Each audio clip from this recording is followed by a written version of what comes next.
Let's get started. Next 20 minutes, I will be talking about Federated API Management and how that enables better API governance. So first, let me introduce myself. I'm Markus, I'm the CTO of APIIDA. We are a Germany-based company, and we focus on empowering companies to fully leverage the potential of modern API management, because a lot of companies are missing out on what API management can do in terms of technically and also for their business. So I think we can all agree that APIs are critical for the business operations. They are critical for digital products. They are critical for everything that has a digital component, like smart devices and things like that. I mean, that's the reason this conference exists. That's the reason why you are here, and that's the reason why I am here. So no surprise here. But when we look into the future and what will happen in the next few years, what we will see is that the business are even more driven by machine-to-machine communication. So yesterday and also today, we heard a lot about artificial intelligence. And all of these AI agents, all of these GPTs, they currently, most of the time, they only talk, but in the future, they will also act. And for an AI to act, that means that it needs to have access to APIs. Also, we have embedded products. So embedded finance, for example, where you put your offerings, your products into the application of someone else. And last but not least, we'll have even more of go where your customers are. So, for example, if your customers are on Instagram, allow them to shop from Instagram. If they are on Snapchat, allow them to shop from Snapchat. Right? So go where your customers are. Again, APIs are key to that. And as we also heard yesterday, for example, in the keynote of Paul, APIs will be easier to create, more easy to create than ever using generative AI tools.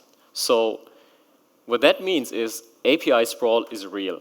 You will see a lot more APIs, and you will also see a lot more consumers of said APIs.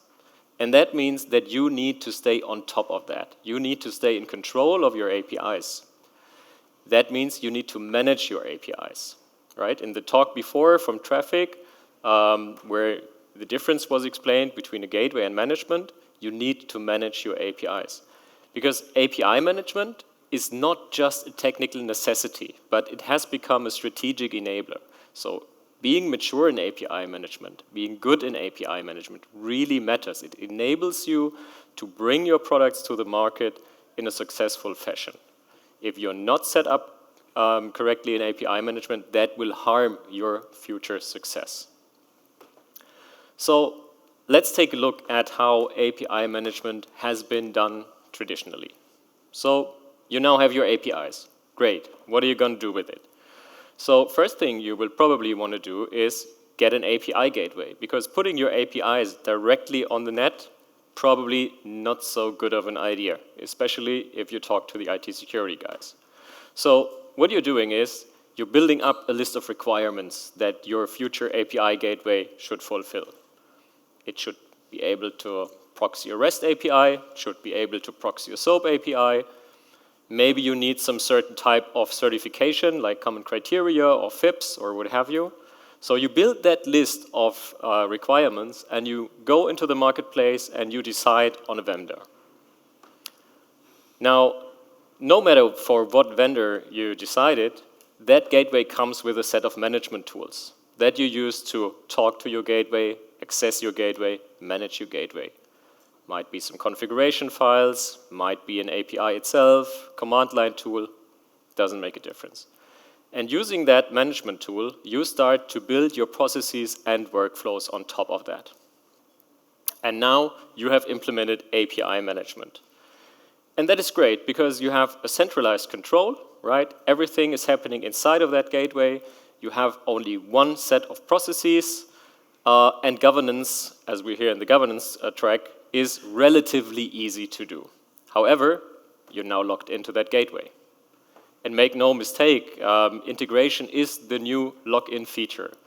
Once you have set up that gateway to connect all to your different backends, that you have orchestrated your different services and exposed them, that is something that's done proprietary. You're now locked in. And also, one size of gateway doesn't fit all the use cases. So for some of your workloads, you might need these heavyweight, high-power gateways that have these certifications. For other use cases, you might need a more nimble, lightweight gateway. So not every type of gateway is suitable for every workload. And of course, you are limited in innovation now, because you can only publish what the gateway supports. If that gateway does not support GraphQL, or if that gateway does not support gRPC, MQTT, what have you, you're out of luck. You have to wait until it is supported. But there's a simple solution for that. Instead of one gateway, just deploy multiples. So you now can choose any kind of gateway to work with. But the problem when you make that switch from one gateway and one management system to multiples is, of course, you lose that centralized control. I mean, of course, now you don't have that vendor lock-in anymore, right? If there's shiny new technology, you can also deploy that shiny new gateway into your infrastructure. If you want to cluster your APIs by, for example, high risk, low risk, or other things, you can have that separation of concern, yes, but you lose that centralized control because now all your APIs are split across multiple systems with different management tooling and different processes. And multiple processes, for everyone who has worked in such an environment, are a sure way for disaster. And of course, governance becomes really, really hard because everything is split up. You don't have to now interface with one gateway, one access database. You have multiples. But what is the solution for this? We need a model that balances centralized control with decentralized flexibility. Okay, so we want to have the best out of both worlds. And the solution for that is Federated API Management, or how Gartner calls it, bring your own gateway. So no matter what gateway you choose, it should work together with the same management tools. Or, put the other way around, your management tools should be able to talk to any kind of gateway. And then you can build your process and workflows against these management tools.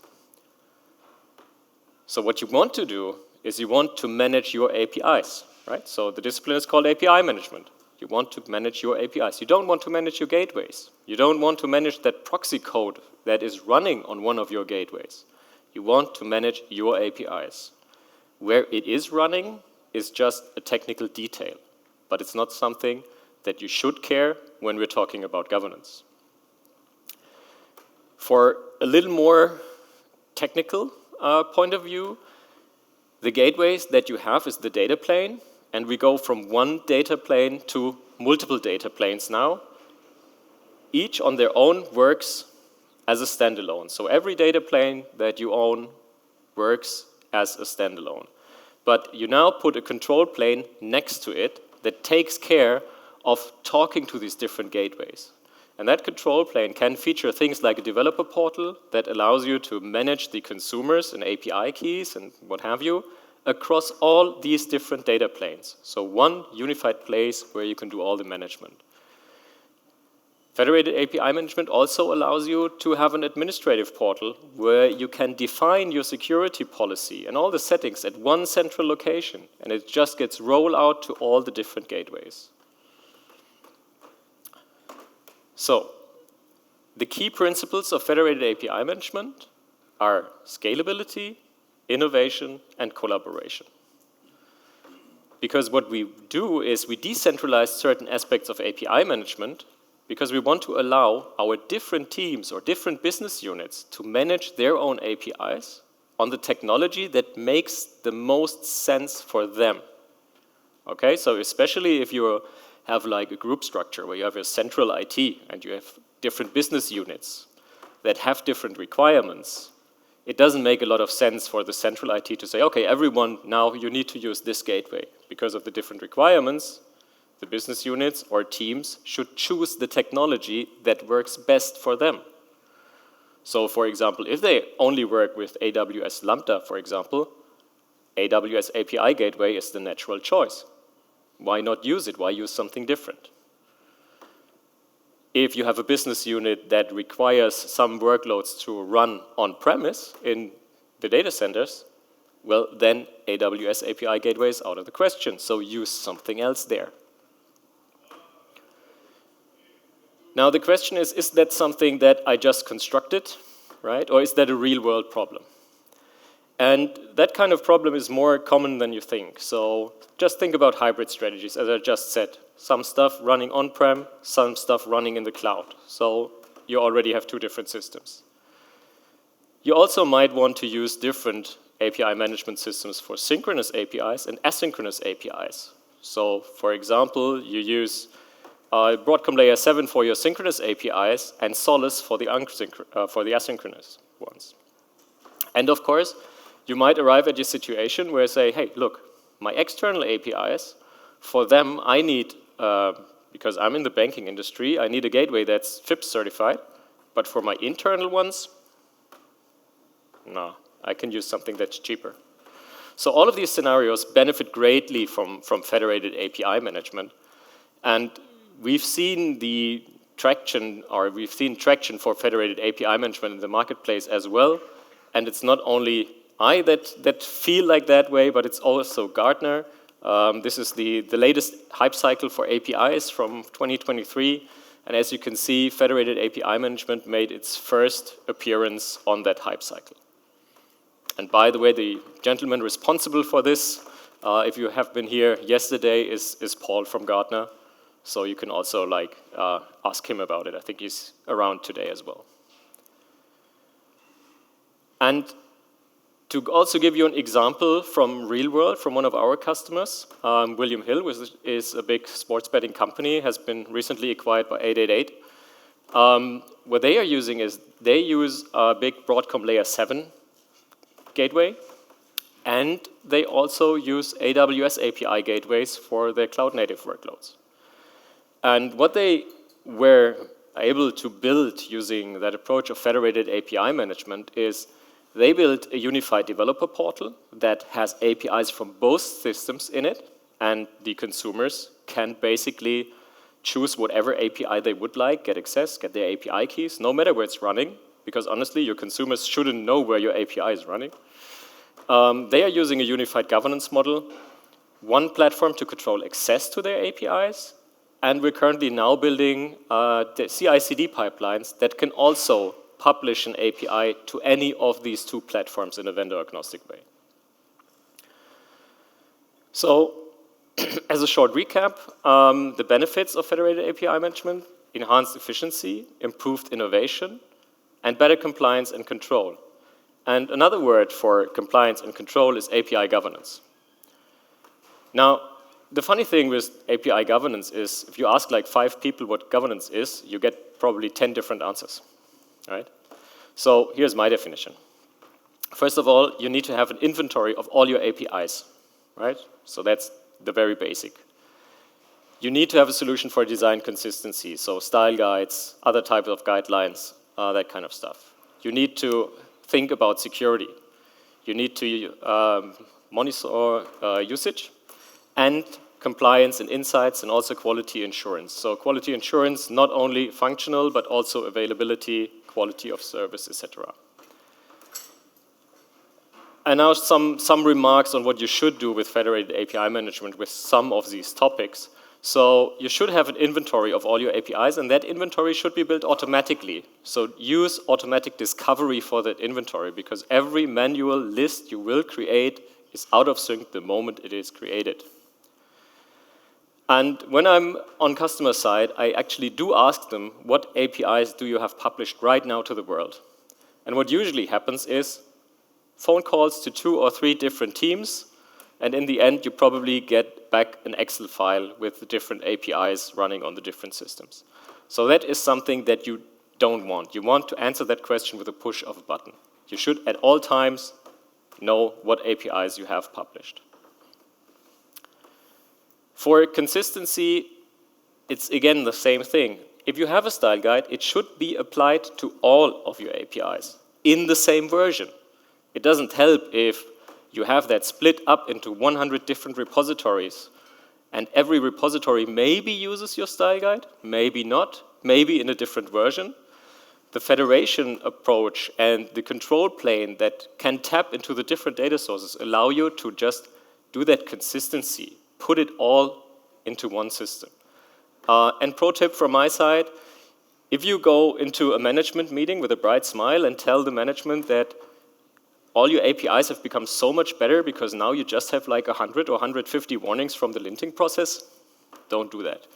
Just use a derived metric, right? Because if you go into that same metric with that same smile and tell everyone that your score has improved by 10 points, management will be happy too, right? So that is important, but make it, transport it in a language that people can understand. And last but not least, as I said, Federated API Management brings together all that different data, so do something with it. That data tells you, it gives you insights into how your APIs are built and how they are consumed, so you can now identify patterns, right? So this is where that federation approach really shines. And just to give you an example, you can do things like identify if there are certain teams that consistently create better or worse APIs. So you can go in there, identify need for training, and all these kinds of things. But the important part, and what you should take away, is governance is not bound to any technology. So don't try to solve it on the technology level. Don't try to solve it on the gateway. And that notion of federated API management allows you to decouple your governance processes from technology, bringing together data from all the different systems, and it allows you to build a better, more insightful API governance. And to finish the talk, I just want to leave you with one question going forward. If you govern only 80% of your APIs, do you even govern them at all? Thank you.